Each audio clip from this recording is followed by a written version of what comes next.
Tjena, Assagya här med en ny reaction-video. Mera true crime. Det är på andra kanalen, Explore With Us, som är riktigt bra. Och nu är det When an evil mother realizes she's been caught. Så att det här kommer vara grimdark. Så vi kör igång direkt. Hello? What happened? Police. I don't know. This house is big. I don't know where my little cousin at. So can you please? Where is the 3-month-old baby? The baby lady. The baby is on my mama's kitchen counter with his head smashed. Now I need you to please send me. Okay, is it a male or female? Know where my little cousin is at. Now if your little girl pop up with a weapon, I'm not gonna have a little cousin no more. So can you please? I know it's hard to talk. Can you please just send the police? As disturbing as this find was, there was something even more terrifying lurking nearby. The killer was hiding somewhere in the house. Look, Is the baby breathing? listen, lady. The baby is deceased. Okay. All All right, we're setting the police and an ambulance, okay? Mama.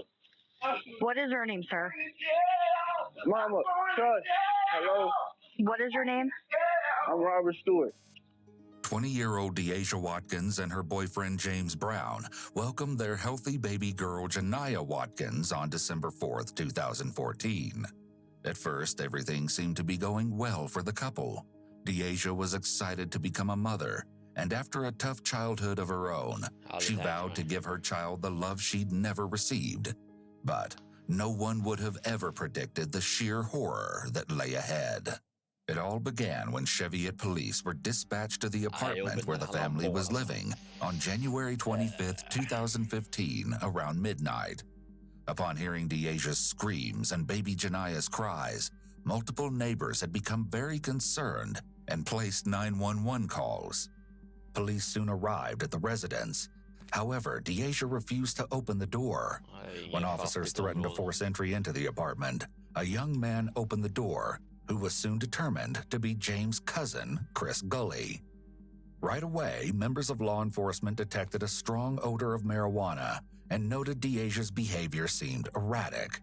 According to official case notes, as an officer tried to take Janiyah out of Deasia's arms in fear for the baby's safety, Deasia allegedly attempted to choke Janiyah, who was only a mere 7 weeks of age. What? EMTs were called to the scene to perform welfare checks on both Deasia and Janiyah. They eventually managed to take Janiyah, and Deasia immediately passed out on the floor, though the cause of her having lost consciousness is unknown.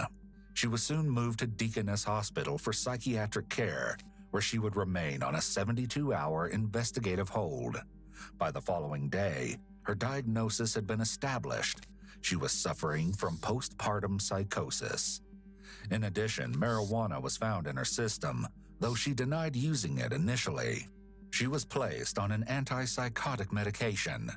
Due to side effects associated with the medication, Deasia was informed that she would have to discontinue nursing Janiyah. And based on Deasia's behavior, staff expressed concern to the caseworker that Deasia didn't seem to be grasping the seriousness of the situation.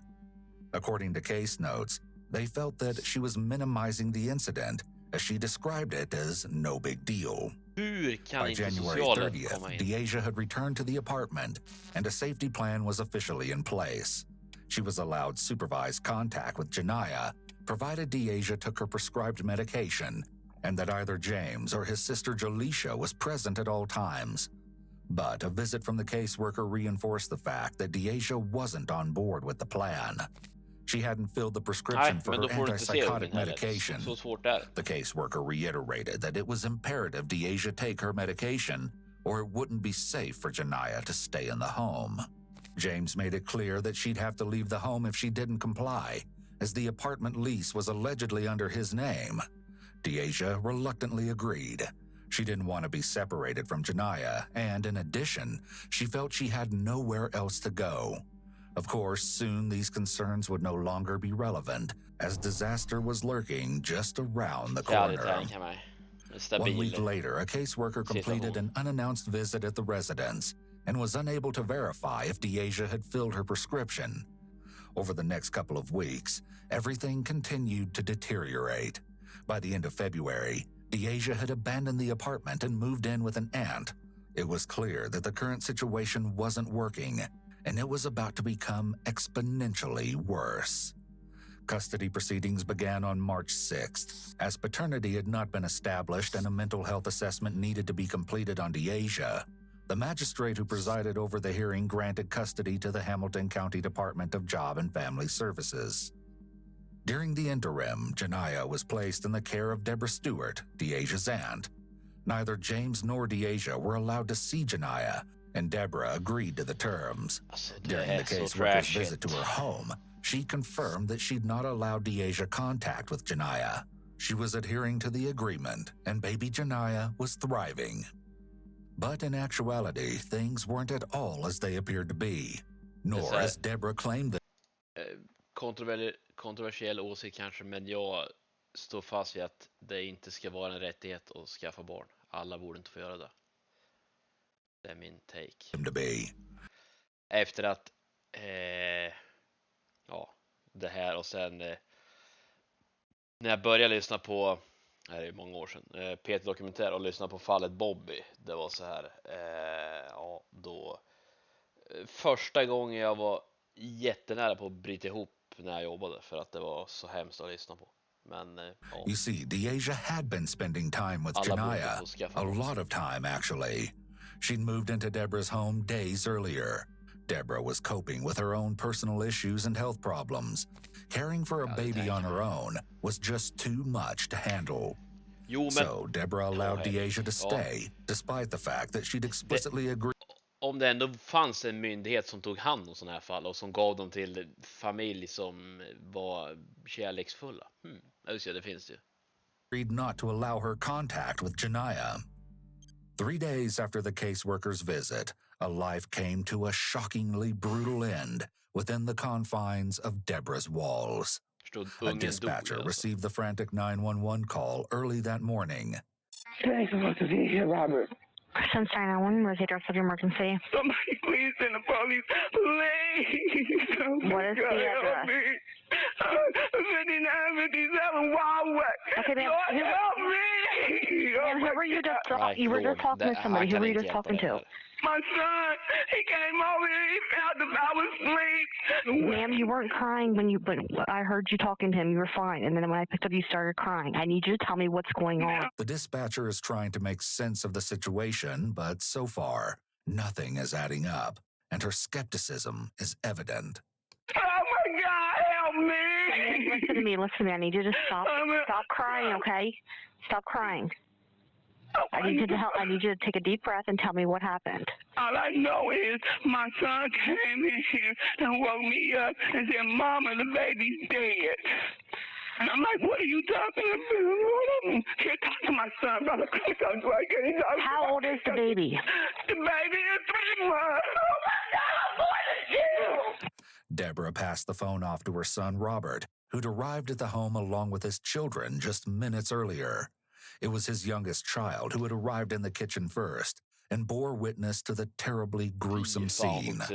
Robert had immediately ushered his children out of the house to safety, then re-entered, desperate to locate his mother, Deborah. Hello? What happened? Police. I don't know. This house is big. I don't know where my little cousin is. So can you please... Where is the 3-month-old baby? The baby is on my mama's kitchen counter. Deasia was nowhere to be found, and Robert feared she might have been in danger or had potentially been killed as well. Okay, I need to know what happened to the baby. I don't know what happened to the baby. I came into the house. She told me, came into the house. The baby was on the counter. My mom was in the bed asleep. I woke my mom up and we calling you. That's all I know. I don't know nothing else. Okay. Listen to me. Look. Is the baby breathing? Listen, lady. The baby is deceased. The first 2 officers arrived a few minutes later and immediately entered the home. One officer made his way to the kitchen and quickly confirmed that baby Janiyah was deceased.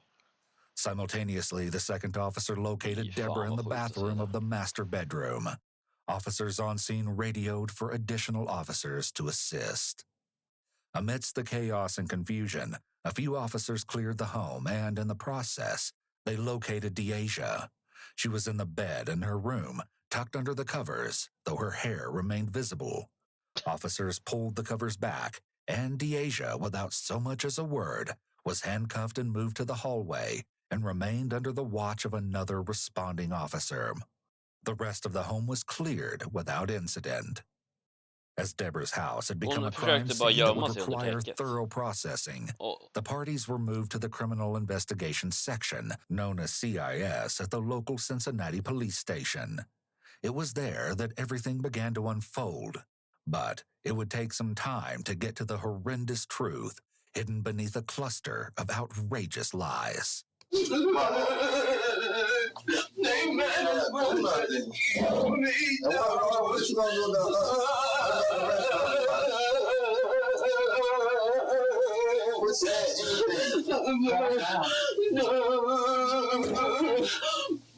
Scoot over a little more. I mean, you should try to move the tank. Make it easier. Kill me.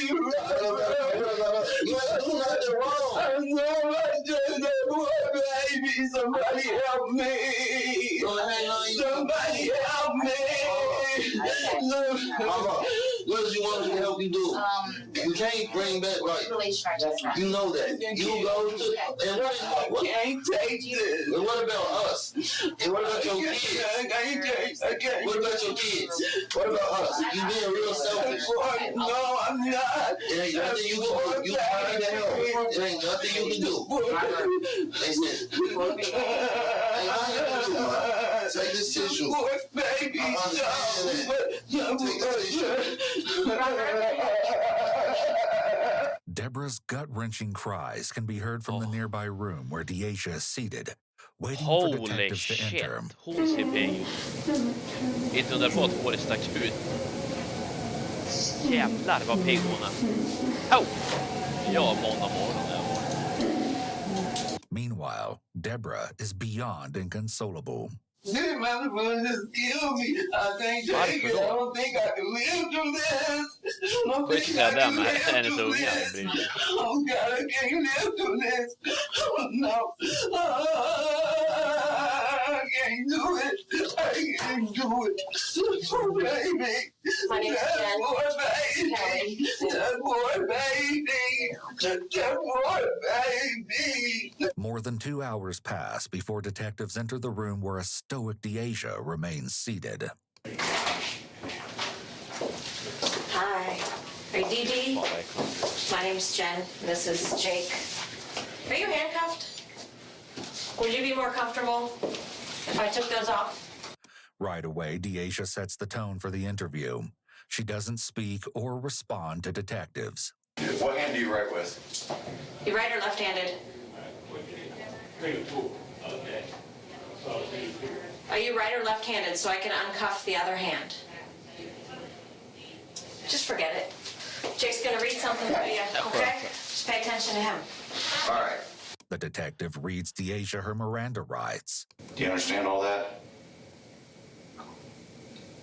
Do you understand what I read to you? Or do you have any questions on it? Do you not want to talk to us? Dee Dee. You okay? Hon säger verkligen ingenting. Do you not want to talk to us at all? Dee Dee. How do you spell your name? Spell your name. I can't help you if you don't talk to me. Okay? I want to make sure you get the help that you need, and I can't do that without even knowing who you are. All I know is you go by Dee Dee. So how do you spell your name? But Deasia refuses to sign off on the form to acknowledge that she has received and understands her rights. We're going to take some pictures of you, okay, and we're going to do some other clothes. I would like to sit down and talk with you and be able to see what you need that we can help you with, but I can't do that unless you talk back to me. Despite the detective's efforts to elicit a response from Deasia, they are unsuccessful. Shortly thereafter, a team arrives to handle photographs. Dee Dee, go ahead and stand up. Stand up. You have gloves on? Yeah. Make her stand up. Go ahead and stand up. Get this one. let's do some pictures right now. Just Sure. can you probably them right there.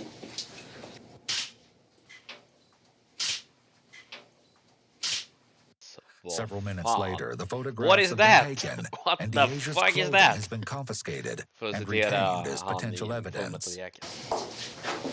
You drink any of your water?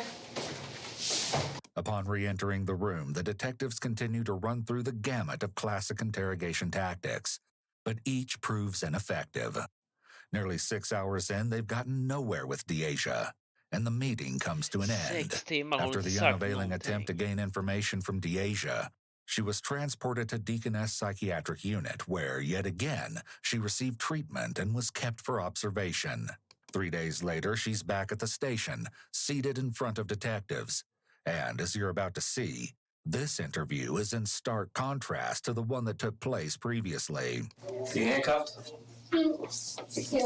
Yeah. Ja, det pratar Okay, jag. come on. You left or right-handed? Right-handed? And I'm going to read you a form here in a second. Okay, I'm going to ask you to sign it saying that I read it off to you and that you understand what's on. Okay. Once again, the detective reads Deaja her rights.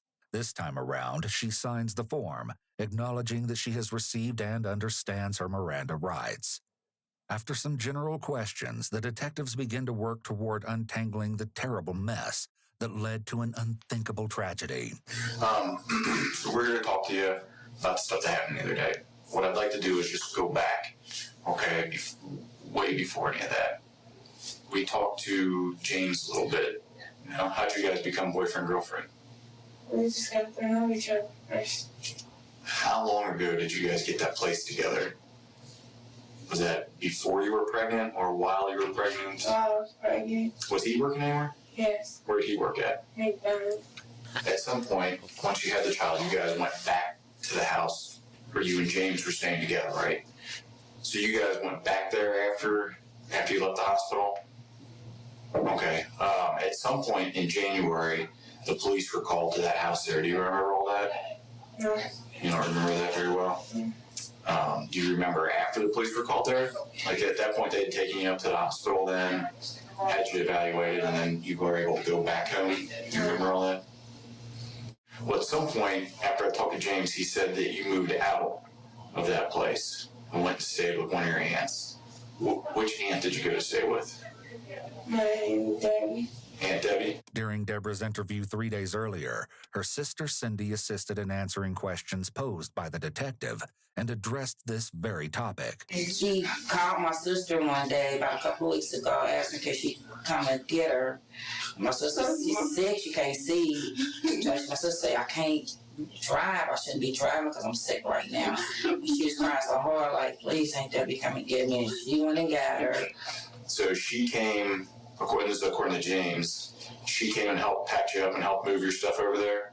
Yes. Okay, so you were staying there, like, during while the stuff was going on with the court between you and the baby and James, like they're trying to establish him as the father. Why wasn't he on the birth certificate? Did you guys have some type of fight or? No. No? His ID had expired. He had his ID, but since it was expired, they said they couldn't do it. So he couldn't sign the birth certificate because of that? Okay. Though James had expressed his fear that Janiyah could potentially be taken from him due to this unfortunate issue, he'd failed to file for custody.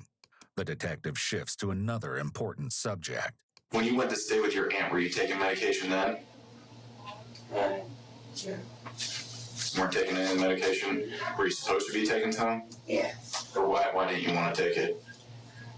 There's that. Just didn't? Okay. How long were you staying there before the baby came and stayed there? 2 weeks. And then the court gave custody to your Aunt Debbie, right? Yes. While it appears that Deaja is clearly under suspicion, perhaps not everything is as it seems.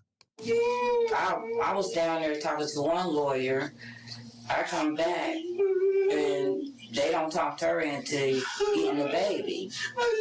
And my niece now, they talk her into getting the baby, hit her lawyer. And I was I didn't know what was going on. I just said we all pitch in and help because I work. She's retired, so I said, well, I'll pitch in. So I was like, no, we don't want her to go in the foster home. Cindy explained that her sister Deborah was hesitant to take on the responsibility of caring for Janiyah. It seemed she felt obligated to head the effort, though she wasn't equipped to handle everything that came along with it. Maybe that had an impact on an extreme action she'd take in a matter of just a split second. One she'd come to desperately regret. Seems. I was down with the baby, and my niece and them, they talked her into getting the baby, her lawyer, and I didn't know what was going on. I just said we all pitch in and help because I work. She's retired, so I said, well, I'll pitch in. But I was like, no, we don't want her to go in the foster home. Cindy explained that her sister Deborah was hesitant to take on the responsibility of caring for Janiyah. It seemed she felt obligated to head the effort, though she wasn't equipped to handle everything that came along with it. Maybe that had an impact on an extreme action she'd take in a matter of just a split second. One she'd come to desperately regret. She got the baby, and that's what was going on. Yes, she was supposed to be around the baby, so. Supposed to be around the baby, that was part of the rules. Yeah. Before you ended up with the police, how long were you there with the baby? About 8 days? Okay. So the night the police ended up getting called to the house, you talked to your aunt, Debbie, and she said when she went to bed that she gave you the baby. She said her eye was hurting real bad. She was trying to take her medication. Do you remember that? Mm-hmm. And she said she passed the baby off to you. Is that correct? Yes. And with this line of questioning, everything begins to shift in an unnerving direction. The night when all this happened and the police came, and you had the baby in your room, was the baby sleeping in a crib, in the bed with you, in the chair? Where was the baby at? The crib. It was in a crib in your room? Yes. One of the things we saw in the bedroom was a broken lamp. Do you remember how the lamp got broken? No. Obviously, at some point, something bad happened with the baby. Okay? Do you remember what happened? No. How did the baby get into the kitchen? Slog hon ungen med lampan? Do you think Aunt Debbie did something to the baby? Yes. You think it was Aunt Debbie? Yes. What do you think she did? No. The idea was unfathomable, but the alternative was even more unimaginable. Aside from Janiyah, Deasia and Deborah were seemingly the only individuals in the home around the time that the terror ensued. Detectives had to explore the possibility that the combination of Deborah's own personal and medical issues, along with the responsibility of caring for a baby, had caused her to snap. Perhaps Deasia's reality had truly become a mother's worst nightmare, and her own aunt had taken Janiyah's life. Okej, det var hon.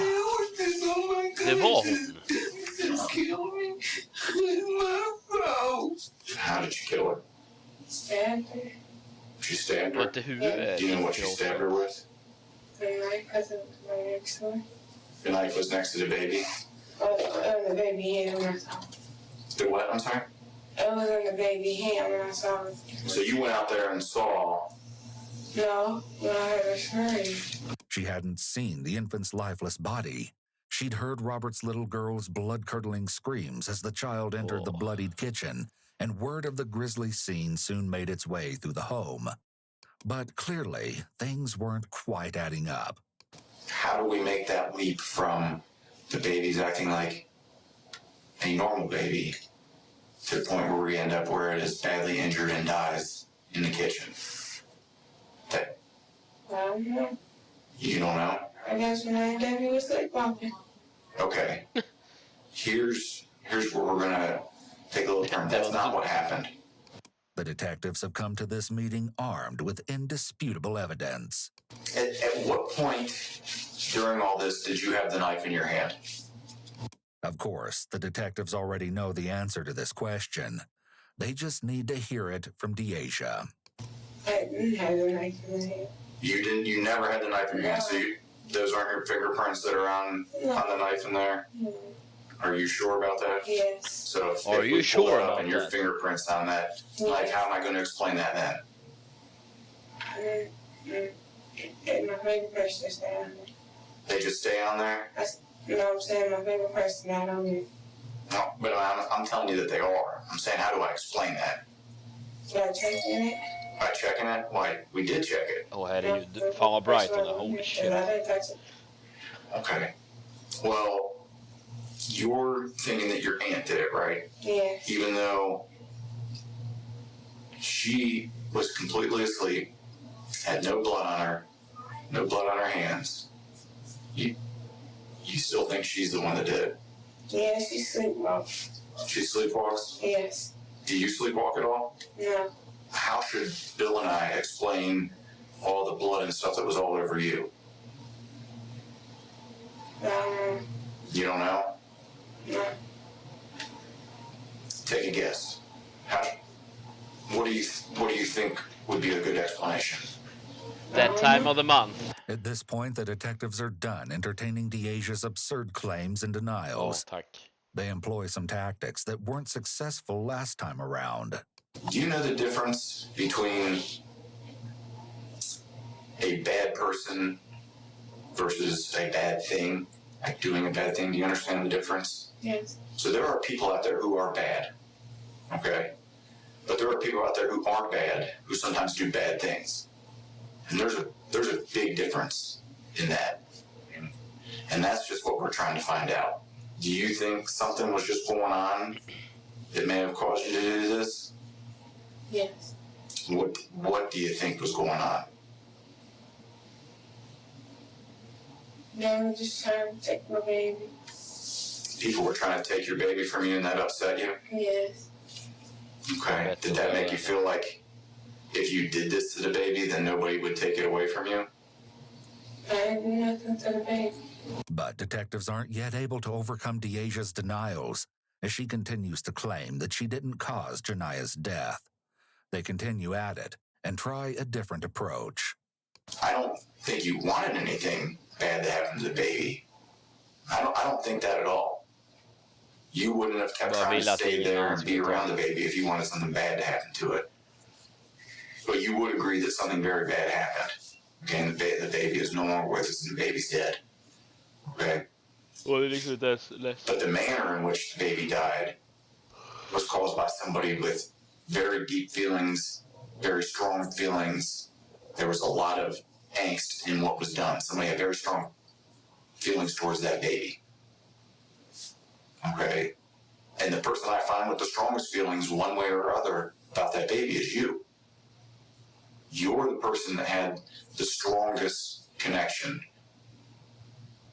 And what I'm trying to get to the bottom of what happened here, I think a big goal for the police is we want to know exactly what led up to this, what may have caused or what may have led you to react in such a way so that we can help somebody else from not doing it.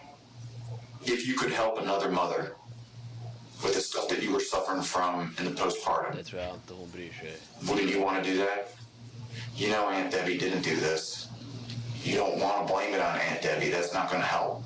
Okay? Do you think I'm getting a little close there with the fact that you just don't want to believe you did it? How do you? Yes. So, when you think about Janiah, how do you feel now? I feel real sad. Real sad? And disappointed. Disappointed. Why do you feel disappointed?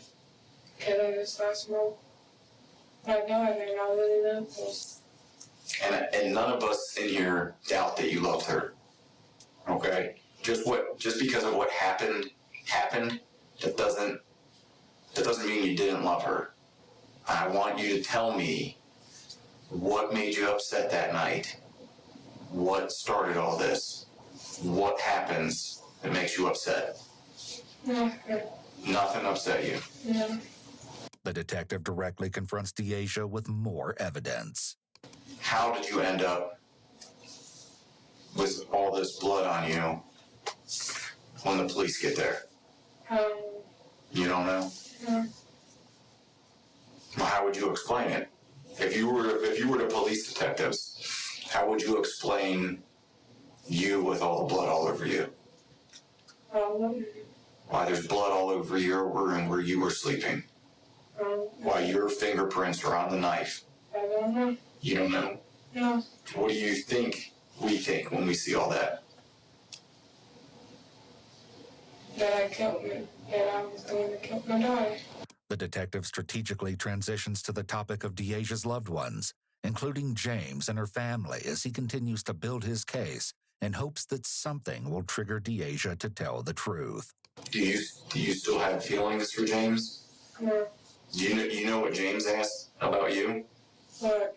So when I talked to James, he said to me, "Can I go see her while you were up at Deaconess?" And I said, "Well, at this point, we're not letting anybody up there because people are concerned for your own safety from yourself, and they were monitoring you. And then Bill and I were concerned because we didn't want anybody else up there talking to you yet." But he asked a bunch of times, "Can I go see her? I think I'm the only one that can help her. I think I'm the only one that can get her to open up. I think she'll feel comfortable talking to me." I was impressed with James because given the circumstances of what has happened, I'm not too sure that I would be asking questions about you. He was upset about Janiyah, but he still was concerned about you. The rest of your family asked those same type of questions. Were you surprised to hear that James and your family was asking about you? Yes. Okay. And to be honest, I was surprised too. I thought they would be really, really mad at you. But do you know why they're not? Why? Because they don't think you're a bad person either. They don't think you're a bad person. We don't think you're a bad person. But we do think that you're responsible for a bad thing. I'm not going to sugarcoat that or lie to you. And all the evidence and all the facts that we've collected and investigated goes right along the same line. It all points to you being responsible. The detective explains that she needs to accept responsibility and deal with the consequences. And we need to move forward from that. Not just for the court stuff and for police stuff, but just for the family and everybody else. Aunt Debbie didn't do this sleepwalking, did she? No. No, she didn't. What set this off? What happened? I do want to help you, but I want to help the other people too. The detective needs to uncover the spark that caused the massive explosion of violence. But Deaja reverts back to her original claim. She just doesn't know. The other detective chimes in. Do you understand Jake's trying to tell you that you're not here because if you did it. We know that this happened, that you had a part in this, okay? That you did this. He's trying to figure out, we're all trying to figure out what was going on, how or why this happened. We know Aunt Debbie didn't do it, and you know that too. At what point, once you got to the kitchen, what happened once you got there? This time, Deaja provides a different answer, and it's unbelievable. I took that money and I killed her. Shit. With her admission, less than 40 minutes into the interview, the denials cease. The ugly truth has finally been exposed. Fan vad sjukt. But it seems there's likely more to how this all came about. You recall the incident where the police were dispatched to the apartment as a result of cries and screams coming from within that night in late January. Well, as it turns out, it wasn't the first foreboding episode that had occurred within those walls. James shared some disturbing details with the caseworker at that initial meeting, shortly after Deaja had been taken off to the hospital for an evaluation. The beginning of 2015, which marked Janiyah's first month, brought along with it some changes in Deaja. According to James, she began speaking regularly about religion. While that in itself wasn't a cause for alarm, it was out of character for Deaja. Her Demons unsettling being behavior present. included claims that demons were present. There were times she'd be fine one moment, then uncontrollably crying the next. James had managed to capture the audio of one such occurrence, as he clutched Janiyah in his arms, unsure of what else to do. He played the recording for the screener, and a hysterical Deasia could be heard screaming, "Why, God, why me? What did I do wrong? Who are these demons? Please stop it." According to James, the incident, not unlike the one that occurred just hours earlier, was unprovoked and completely unexpected. That said, Deasia is now about to reveal her version of the slaying that ensued just days earlier, and she's poised to divulge every last nauseating detail. Please be advised that the following segment may be too graphic for some viewers. Deasia starts at the beginning. I took Janiyah, so I changed her diaper. He kept screaming in the rain. And then I didn't get to change her, so I just threw her across the room. She didn't die, so I walked over there. I picked her up and banged her head and looked herself 4 times. Then, after she wasn't dying there, he clipped the big old stick and hit her in the head 4 times. She wasn't dying fast enough. And that's when I ran in the kitchen and killed her and ran her off. Took the knife on out, stabbed her in her head, told her to die. Stabbed her in the eye. She was still touching. Just cut her neck. How many times did you cut to get her neck severed? Until they sliced off. Once you started stabbing her, what made you think you needed to cut her head off after that? She wouldn't die. She wouldn't die? How do you know she wasn't dead? Because she kept breathing and... She kept what? Breathing and moving around. She kept breathing and moving around? Yeah. Even after you were stabbing her? Yes. What did you do with the knife after that? Put it in her hand. Was there a reason that you did that? Yes. Why did you put it in her hand? So it would look like she did it. So it would look like she did it? Yes. And then what did you do? I went back around. Deasia's revolting account is consistent with the evidence found at the scene. What made you do that? You don't know? Do you regret what you did? Do you feel bad about what you did to Janiyah? Why don't you feel bad? Just Do you blame Janiyah for something? no. What made you want to kill her? I don't know. Do you think you could have just given her to James instead? Yes. I didn't get in contact with him. Couldn't get in contact with him? No. James, How long before Robert showed up? A good 15. I'm sorry? A good 15. 15 minutes? Yes. Did you hear the little kids scream when they came in? They didn't even scream. The little girl said, "The baby." So you heard all that? Yeah. Yes. Yes. Okay. After catching a glimpse of baby Janiyah in such an utterly brutalized state, Robert had to divert his eyes. What do you see when you look at the child? Look, lady, I don't want to describe the scene. The screen is very, very bad, all right? The little baby head is open, like open. I'm not going in there to touch nothing because I don't want to mess nothing up. I'm not going in there to look because I already seen it, but it's very violent. It's a very violent scene. We're going to step out for a minute, okay? Were you able to tell anyone else about this? No. Okay. We'll be back in a minute, okay? Okay. Would you like something to drink or anything? No. Water or something? No. Detectives exit the room and don't return for any additional questioning. Less than 15 minutes later, Deasia is headed for the Justice Center.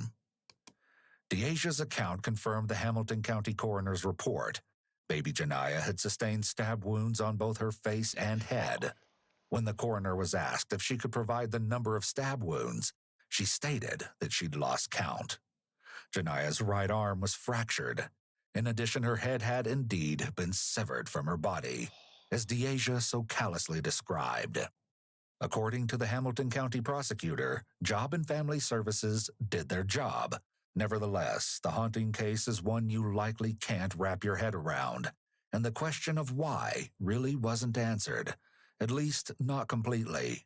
Deasia's initial plea in response to her aggravated murder charge was not guilty by reason of insanity, but the presiding judge ordered that she receive psychiatric treatment. It was later determined that she was competent to stand trial upon receiving the required treatment. However, a trial date never came. Deasia Watkins pleaded guilty to the brutal murder of her own infant in February of 2017. She received a sentence of 15 years to life in prison, with the possibility of parole at 13 years, as she was given credit for the time she'd already spent in custody. In that direction. Okej. Ja, det var sjukt. Men, ja, fan. Ja, det känns som de kunde ha gjort något mer, jag vet inte.